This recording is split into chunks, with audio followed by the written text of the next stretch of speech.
Good afternoon everyone. आज हम class 9 geography chapter 6 करने जा रहे हैं, जिसका नाम है पॉपुलेशन। अब पॉपुलेशन होता क्या? जब एक पर्टिकुलर एरिया में नंबर ऑफ पीपल रहते हैं, उसे हम एक जगह की पॉपुलेशन है। पॉपुलेशन को 3 हिस्सों में आगे फैक्टर्स में डिवाइड किया। फर्स्ट है population size and distribution, second है population growth and change, third है क्वालिटीज ऑफ पॉपुलेशन। फर्स्ट आता है हमारे पास population size and distribution. First हमारा उत्तर प्रदेश, जहाँ पर बहुत सारे उत्तर प्रदेश 16% पूरी पॉपुलेशन कवर करता है। तो जो हमारे पास पॉपुलेशन की और हमारा जो सबसे छोटा राज्य है वो है सिक्किम, जिसकी पॉपुलेशन है 64,429। बाकी जो हमारे पास 5 ऐसी राज्य हैं भारत के, जो कि हमारे इंडिया की पॉपुलेशन का आधा हिस्सा कवर करते हैं। तो सबसे पहले है उत्तर प्रदेश, बिहार, महाराष्ट्र, आंध्र प्रदेश, पश्चिम बंगाल। तो ये जो है हमारे पास 5 राज्य हैं, उत्तर प्रदेश, पश्चिम बंगाल, आंध्र प्रदेश। ये जो है ये हमारे भारत का आधा जो पॉपुलेशन है वो डिस्ट्रीब्यूशन है, उसमें हमारे पास आगे आता है डेंसिटी या घनत्व। तो डेंसिटी होती क्या है?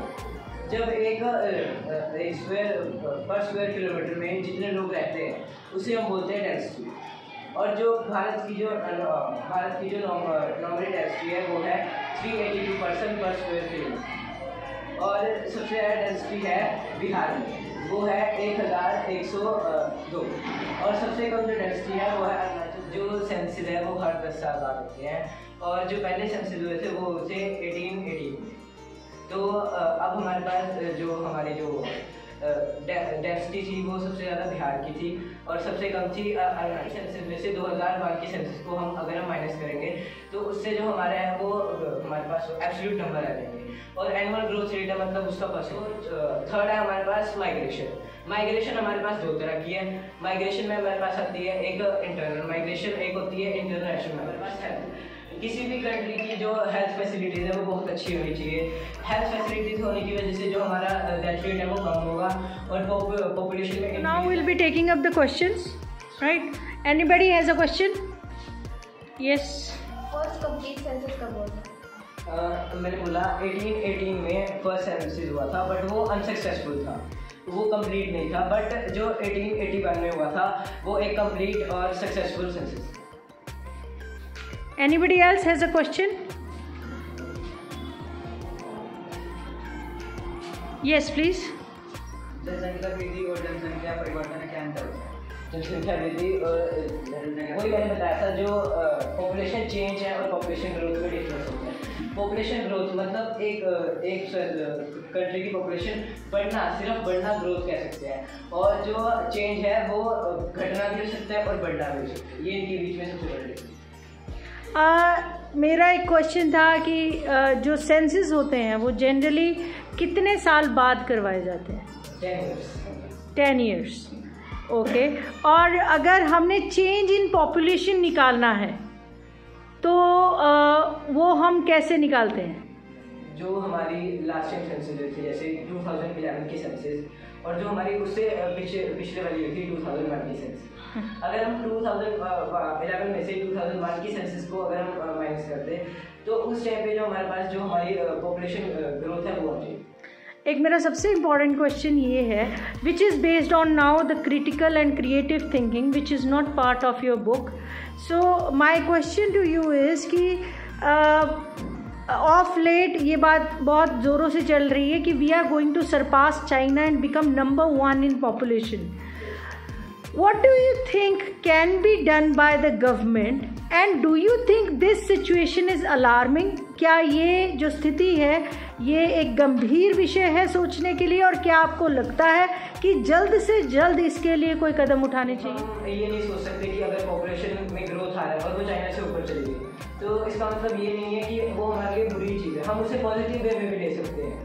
हम देश की जीडीपी को बढ़ा सकते हैं, जिसकी वजह से जो हमारे देश की जो अनएम्प्लॉयमेंट है वो भी कम हो जाएगी, और जो हमारे पास पॉवर्टी लाइन है उसमें भी हमारे पास जो है वो पॉवर्टी लाइन भी कम होगी। बट दैट प्रॉबेबली आप कह रहे हैं तब जब हमारे पास जो अवेलेबल पॉपुलेशन है वो स्किल्ड पॉपुलेशन हो। हमारे 15 से उसके बीच में आएगी, फ्रॉम 15 to 59 के बीच में आएगी, लेकिन पहले 15 साल, ठीक है ना, मेडिकल से लेके एजुकेशन, स्किल, ये सब जो है ये प्रोवाइड करना, एंड देन ओनली वो जो है वो हमारे जीडीपी में कंट्रीब्यूट होगी, वो भी एक इम्पॉर्टेंट विषय है। तो जैसे मैम ने बहुत अच्छा पॉइंट आउट किया कि हमें सडनली तो कोई भी जो हमें पहले इनपुट देना पड़ता है।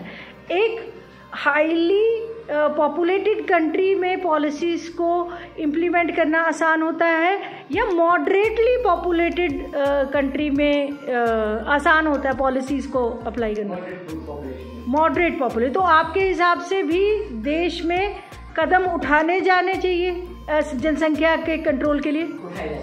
उठाए जाने चाहिए। और तो एनी वन सॉल्यूशन जो एज ए सिटीज़न आप अगर अपने देश के अगर आपको पॉलिसी मेकर बनाया होता तो आप ऐसा कौन सा सॉल्यूशन देते कि जनसंख्या कंट्रोल के लिए कोई पॉलिसी मेकिंग की क्या वो चीज़ है? क्या जैसे आप अगर मैं जो बताना चाहती हूँ कि चाइना ने अपनी पॉपुलेशन जो कंट्रोल की है, उन्होंने लगभग 1 चाइल्ड पॉलिसी रखी है वहाँ कि हर परिवार में सिर्फ एक ही बच्चा होगा। तो क्या आपको लगता है कि इंडिया में ऐसी कोई पॉलिसी आनी चाहिए?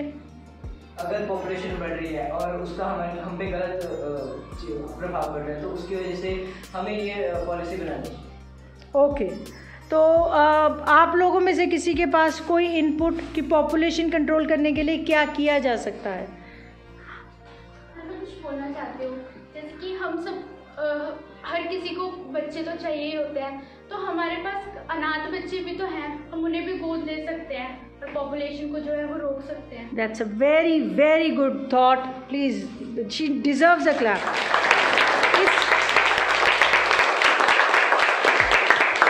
इसमें एक अच्छी चीज़ ये भी है कि जो हमारी एक सोशल रिस्पॉन्सिबिलिटी है कि अगर हम सिर्फ वंश वृद्धि के लिए पॉपुलेशन को इंक्रीज़ कर रहे हैं, अगर हम किसी को की लाइफ में चेंज ला सकते हैं तो हम, बहुत ही अच्छी बात बच्ची ने कही कि हम अडॉप्शन में भी जा सकते हैं। भारत में तो बहुत ज़्यादा बच्चे हैं जो यतीम हैं या किसी तरह अबेंडन कर दिए जाते हैं। Very good idea.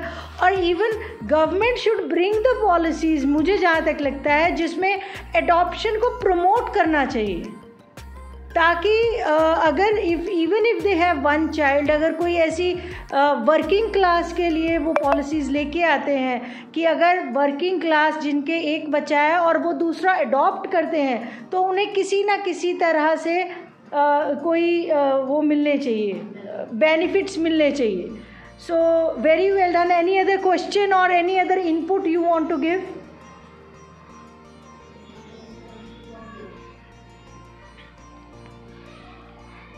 चलिए, thank you very much Raghav and his group. This was a great interaction with you.